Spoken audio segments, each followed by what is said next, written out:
ಆ ಜಿಂಗ ಲಕ ಲಕ ಲಕ ಎಲ್ಲ ಏನ್ ಮಾಡ್ತಿದ್ದೀರಾ? ಬರ್ರ ಬರ್ರ ಬರ್ರ ಬರ್ರ ಬರ್ರ ಬರ್ರ. ಓ ಬಾರೋ ಅಪರೂಪದ ಮುಳ್ಳಂದಿ ಬಾಬಾ ಬಂದ ಅನ್ಸುತ್ತೆ. ನಾನು ಅದನ್ನೇ ನಮಸ್ಕಾರ. ನಮಸ್ತೆ ಸರ್. ಮೊದಲನೇ ಬಾರಿ ಒಂದು ಹೊಸ ಎಕ್ಸ್ಪೆರಿಮೆಂಟ್. ಸರಿ, ಏನ್ ವಿಷಯ? ಕಲಿಕೆಗೆ ಒಂದು ಬಹಳ ವಿಶೇಷವಾದ ಅವಕಾಶ. ಹೌದಾ? DKD ಈಗ ಆಲ್ರೆಡಿ 6-7 ಸೀಸನ್ ಮೂಲಕ ಕನ್ನಡಿಗರ ಮನೆ ಮನಸ್ಸು ಗೆದ್ದಿರುವಂತಹ ಅದ್ಭುತವಾದ ಶೋ. ಈ ಕಿವಿಲಿ ಗುಗ್ಗೆ ಪಗ್ಗೆ ಇದ್ರೆ ನೀಟಾಗಿ ಕೇಳೋದೇ ಇಲ್ಲ. ಏನಂದೆ ಇನ್ನೊಂದ್ಸಲ? DKD ಈಗ ಆಲ್ರೆಡಿ 6-7 ಸೀಸನ್ ಮೂಲಕ ಕನ್ನಡಿಗರ ಮನೆ ಮನಸ್ಸು ಗೆದ್ದಿರುವಂತಹ ಅದ್ಭುತವಾದ ಶೋ. ಕಾಮಿಡಿ ಮಾಡ್ತೀಯ? ಕಾಮಿಡಿ ಕಾಮಿಡಿ ಕಾಮಿಡಿ ಈ ಶೋಲಿ ಈ ಸಲ ಗೆಲ್ಲೋದು ಪಕ್ಕಕ್ಕಿರ್ಲಿ, ನಾನು ಕಲಿಯೋಕೊಂದು ಹೊಸ ಅವಕಾಶ.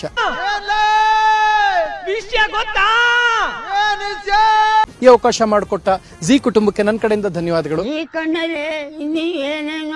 ಅವರು ಗಡಿಬಿಡಿ ಅಳಿಯ, ರೌಡಿ ಅಳಿಯ, ಮಾವನಿಗೆ ತಕ್ಕ ಅಳಿಯ, ನಾವು ಕರ್ನಾಟಕದ ಅಳಿಯ ಹೇಳ್ತಾ ಇದ್ದೀವಿ. ನಮ್ಮ ಮಾತನ್ನು ತಲೆಯಲ್ಲಿ ಇಟ್ಕೊಂಡು ಈ ಡೆವಲಪ್ ಬೇಡ. ಇದು ನಾನ್ ಡ್ಯಾನ್ಸರ್ ರಾಜಾ ಒಲೆ ಶೋ ಇದು. ಮೈಕಲ್ ಜಾಕ್ಸನ್ ಸ್ವಾಮಿ ಅಲ್ಲೋಡಿ ಸ್ವಾಮಿ. ಅದೇ ಅದು ಪಿಟ್ಸ್. ಸುಮ್ನೆ ಸ್ಟೈಲ್ ಮಾಡೋದಲ್ಲ ಸರ್. ಚಾನಲ್ ಇನ್ನೂ ಸಬ್ಸ್ಕ್ರೈಬ್ ಆಗಿಲ್ಲ ಅಂದ್ರೆ ಬೇಗ ಸಬ್ಸ್ಕ್ರೈಬ್ ಆಗಿ. ಅಲ್ಲಿ ನೋಡಿ ಕೆಂಪು ಕಲರ್ ಬಟನ್ ಕಾಣ್ತಾ ಇಲ್ಲ, ಅದನ್ನ ಪ್ರೆಸ್ ಮಾಡಿ. ಪಕ್ಕದಲ್ಲಿ ಬೆಲ್ ಕಾಣಿಸುತ್ತೆ, ಅದ್ರ ಆಲ್ ಬಟನ್ ಒತ್ತಿದ್ರೆ ಮೊದಲು ಬರುತ್ತೆ ನೋಟಿಫಿಕೇಶನ್. ಅದನ್ನ ಒತ್ತಿದ್ರೆ ವಿಡಿಯೋ ಬರುತ್ತೆ.